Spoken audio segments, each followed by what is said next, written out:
Good afternoon. Am I audible? Yes, sir. Yes, sir. Yes, sir. Okay, we are towards the end of this chapter, and we are going to discuss today the theory related to friction, and tomorrow we will discuss numericals. Actually, we thought that we would complete this chapter in last week, but it was not possible.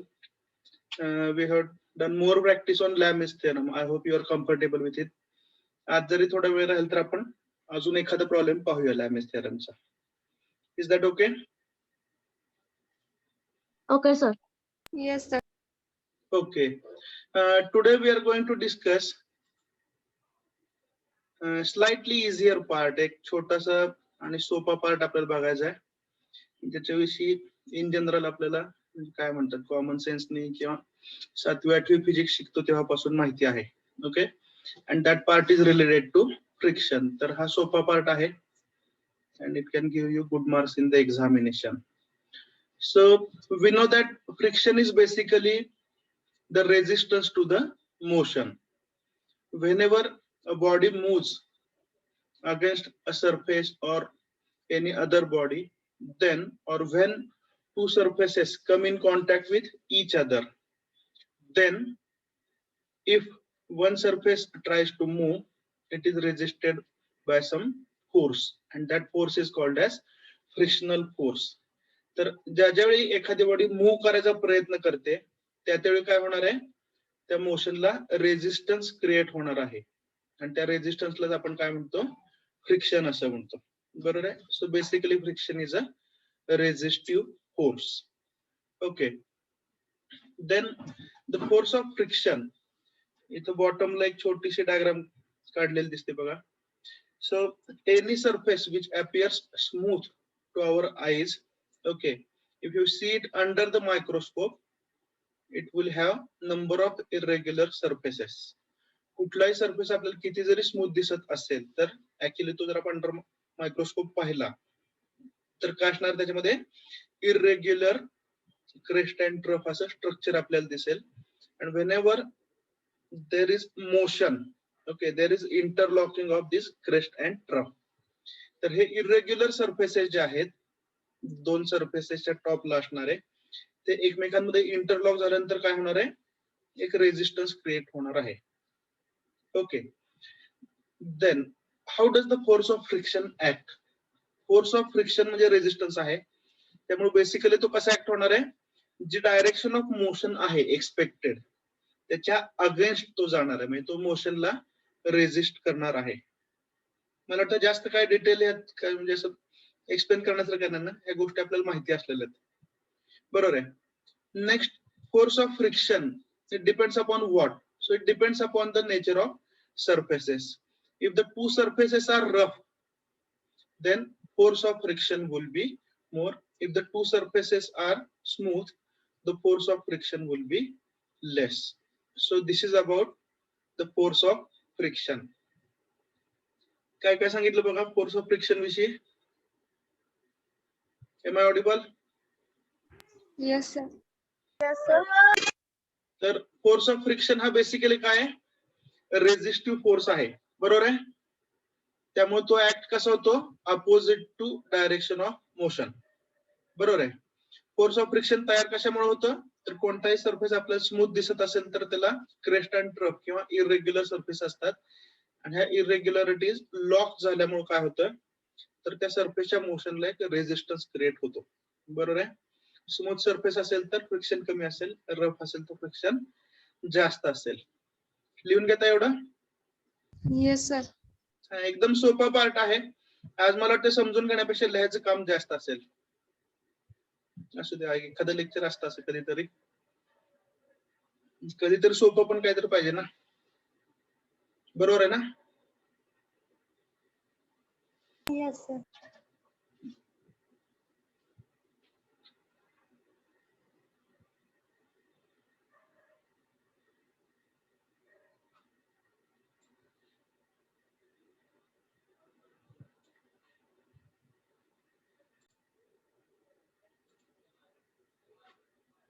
Now, the next part,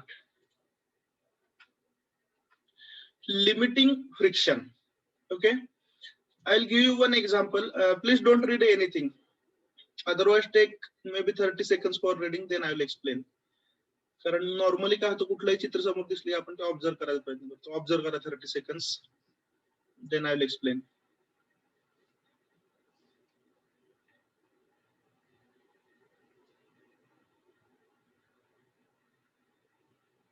Is it visible? Yes, sir. Yes, sir.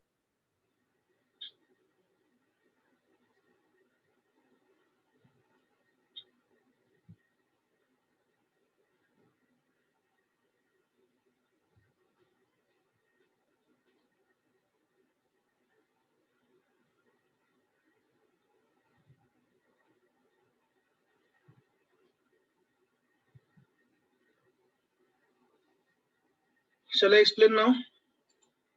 Yes, sir. Yes, sir. Okay.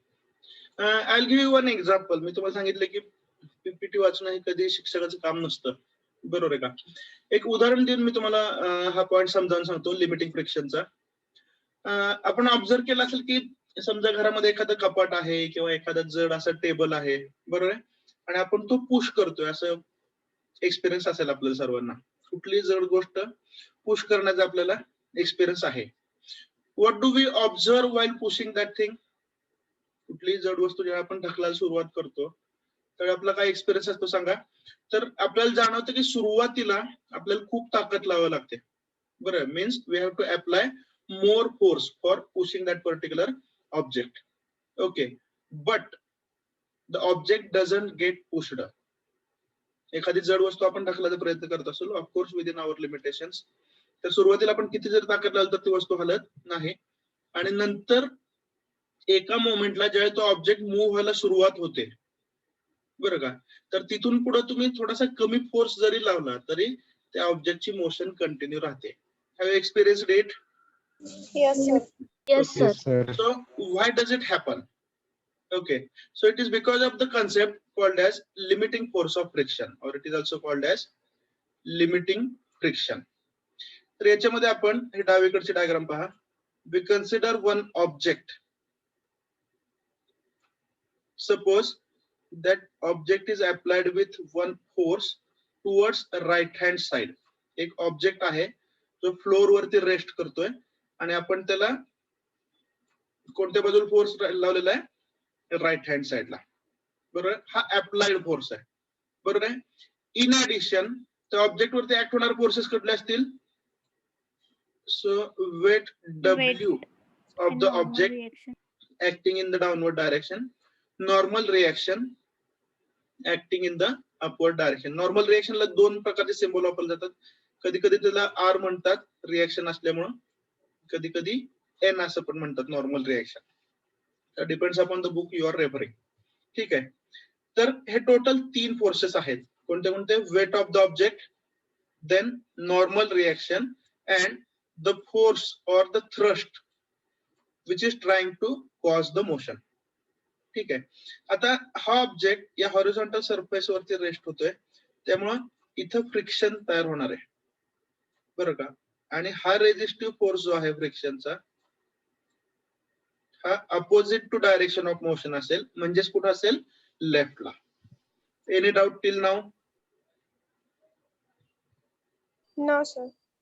Okay, now once you apply the force on the object, or once you apply thrust on the object, it will not move immediately. कारण up to certain limit जेवढा आपण हा thrust किंवा force वाढवतो, बरोबर आहे, त्याच प्रमाणात हा रेजिस्टिंग फोर्स किंवा फ्रिक्शनल फोर्स जो आहे हा इन्क्रीज होत राहील. ठीक आहे, म्हणजे बघा, जर तुम्ही ग्राफ प्लॉट केला त्याच्यामध्ये एक्स ऍक्सिस वरती हा अप्लाइड फोर्स आहे आणि वाय ऍक्सिस वरती फ्रिक्शनल फोर्स आहे. ठीक आहे, so up to certain limit you will find that, हा ग्राफ बघा, हा स्ट्रेट लाईन आहे. याचा अर्थ काय?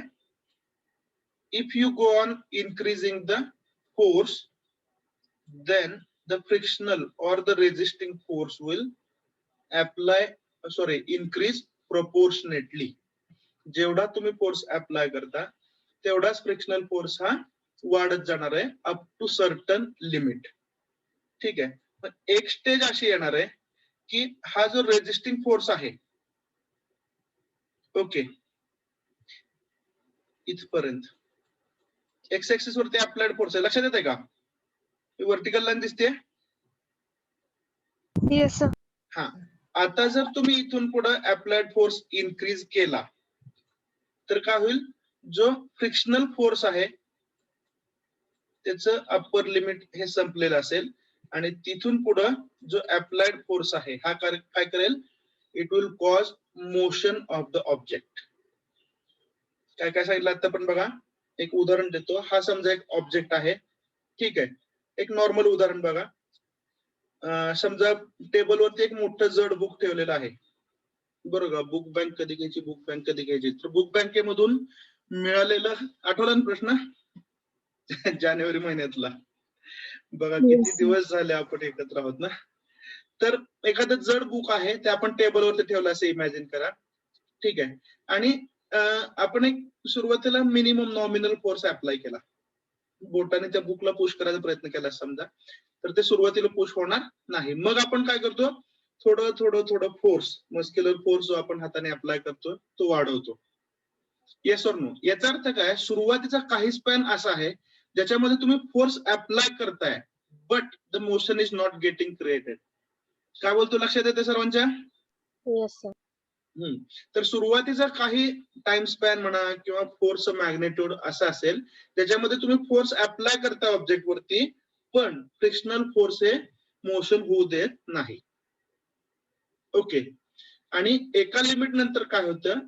फ्रिक्शनचं लिमिट संपतं रेजिस्ट करायचं, ज्याला आपण लिमिटिंग फ्रिक्शन असं म्हणतो. And after that motion of the object starts. तर इथून पुढं ऑब्जेक्टची मोशन सुरू झालेली असते आणि त्याच्यानंतर जरी तुम्ही अप्लाइड फोर्स जो आहे, बरोबर का, थोडासा कमी जरी लावला तर जो फ्रिक्शनल रेजिस्टन्स आहे तो कमी होईल. फ्रिक्शनल रेजिस्टन्स कमी झालेलं दिसतंय इथं, या स्पॅन मध्ये डाऊन झालाय बघा वाय ऍक्सिस ची value. And the motion of the object continue. त्यामुळे तो जर मोशन मध्ये असेल तर सुरुवातीला जेवढा तुम्हाला फोर्स लावावा लागला होता मोशन क्रिएट करण्यासाठी, बरोबर आहे, तेवढा फोर्स मोशन मध्ये लागणार नाही. Okay. So what do we mean by limiting friction? तर लिमिटिंग फ्रिक्शन म्हणजे काय बघा, वाय ऍक्सिस वरती फ्रिक्शनल फोर्स आहे, हा पॉइंट म्हणजे काय झाला? लिमिटिंग फ्रिक्शन झालं. तर हा ऑफकोर्स काय? It is the maximum value of force of friction. जो फ्रिक्शनल फोर्स आहे त्याची मॅक्सिमम व्हॅल्यू आहे, बरोबर आहे.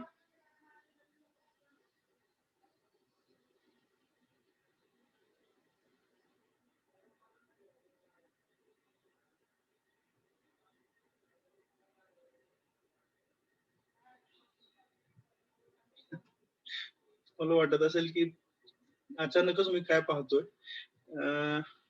चालू लेक्चर मध्ये एका स्टुडंटचा मेसेज आला आणि मी पण शॉक झालो. म्हणजे चालू लेक्चर मध्ये मेसेज काय आला? तर मेसेज असा आहे की सर फोन डिस्चार्ज झाला आहे. चांगली गोष्ट आहे. At least the students are in touch with the teacher. Okay, shall we continue? Yes, sir. Yes. Okay. तर बघा, लिमिटिंग फ्रिक्शन म्हणजे काय? आता आधीचं सगळं आपण क्लिअर केलेलं आहे. So limiting friction basically it is the maximum value of friction. ठीक आहे. तर या स्पॅन मध्ये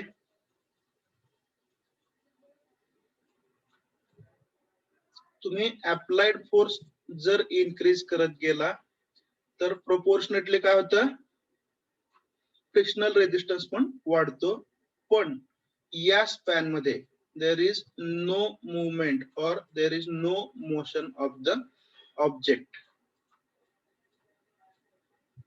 ठीक आहे. मग लिमिटिंग फ्रिक्शन ज्यावेळी तुम्ही या पॉइंटला पोहोचता म्हणजे फ्रिक्शनल रेजिस्टन्स मॅक्सिमम असतो त्या कंडिशनला जाता, तिथून पुढे जर तुम्ही फोर्स अप्लाय केला तर काय होतं? मूवमेंट और motion of the object begins and the frictional resistance reduces. लक्षात येते? तर वाचा लिमिटिंग फ्रिक्शनचे डेफिनेशन काय सांगितले. लिमिटिंग फ्रिक्शन म्हणजे काय? मॅक्सिमम व्हॅल्यू ऑफ फ्रिक्शन आहे कधीची? तर बॉडी जस्ट मोशन मध्ये येण्यापूर्वीची जे काय फ्रिक्शनची मॅक्सिमम व्हॅल्यू आहे त्याला काय म्हणतात, limiting friction. Have you understood the concept? Yes, sir. Okay, then you can write down. दोन्ही डायग्राम पण काढून घ्या. रेस्ट मधल्या ऑब्जेक्टला आपण पुश करतोय, इमॅजिन करता. बघायला समजत नसेल तर पुन्हा एकदा सांगतोय. रेस्ट मध्ये एखादा ऑब्जेक्ट आहे, त्याला आपण पुश करतोय.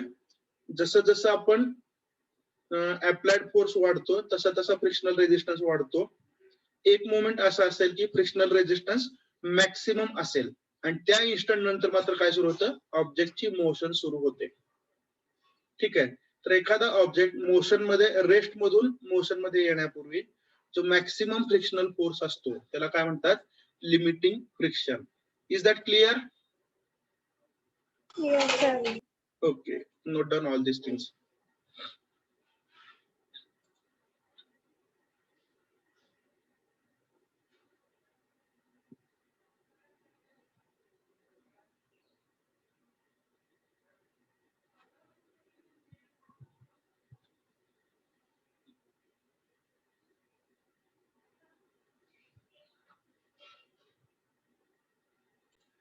I talk about myself. मी तुम्हाला नेहमी सांगितलं की जे काय बोलायचं ते खरं बोलतो मी, बरोबर ना? रेकॉर्डिंग स्टार्ट केलं. आता चालू केले तर थोडस विचार बदला म्हणजे नशीब बदलेल, बरोबर ना? हा सर. कोणी आहे का अक्कलकोटचं?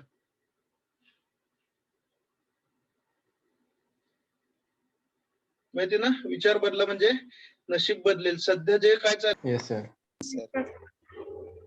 Right down types of dynamic friction.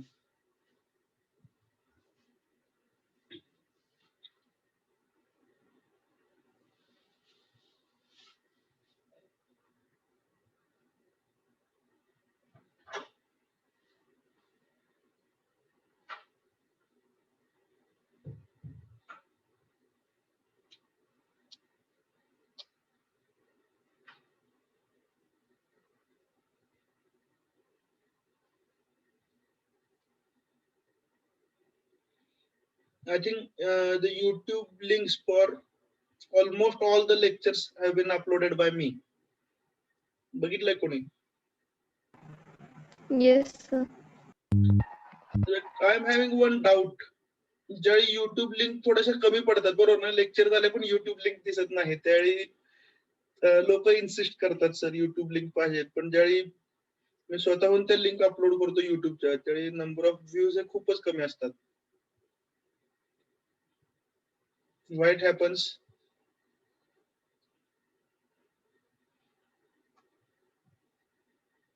थोडासा अनुभव कमी तुमचा. उत्तर लगेच यायला पाहिजे ना सर. ISC चालू होते, तुमचे लेक्चर रोज कसे बघायचे? येस और नो?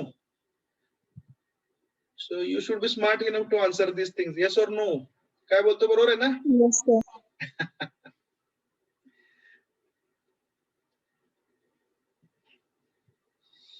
गमतीचा भाग सोडून द्या, but you should keep on making the revision on regular basis. बरोबर आहे? कधीही प्रिपरेशन परीक्षेसाठी करू नका. ज्या ज्या गोष्टी आपण शिकत आहोत ते क्युम्युलेटिव्ह लर्निंग ज्याला म्हणतात, बरोबर आहे का? म्हणजे तुम्हाला आज पुढे नॉर्मली असं होतं बघा, ठीक आहे, म्हणजे सिलेबस संपत आलेला असतो. तुम्ही आता कमीत कमी 12 वर्ष तर व्यवस्थित शिकलेला आहे, बरोबर? बरोबर ना?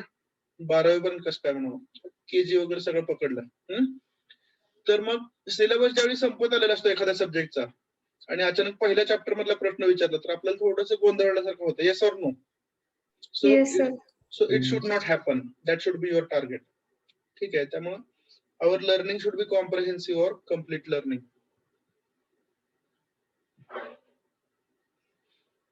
Jala, types of dynamic friction? Yes, sir. Yes sir. Tomorrow what we'll do, आता बघा इथून पुढे जे येणाऱ्या गोष्टी आहेत त्या सोप्याच आहेत. जी काय मॅथमॅटिकल ट्रीटमेंट वगैरे आहे, ठीक आहे, 1 तास आपलं संपलेला आहे, तर ती एकदम सोपी आहे. ठीक आहे, तर आपण काय करूया, उद्या if possible will conduct 2 lectures. पहिलं आपलं असेल, दुसरं कोणाचं आहे? बहुतेक BMEच असेल, गडदे सरांचं. मी सरांना रिक्वेस्ट करतो. तर अजून एक लेक्चर मिळालं तर आपण काय करूया, हे थिअरी आणि याच्यावरचे 1-2-4 न्यूमरिकल्स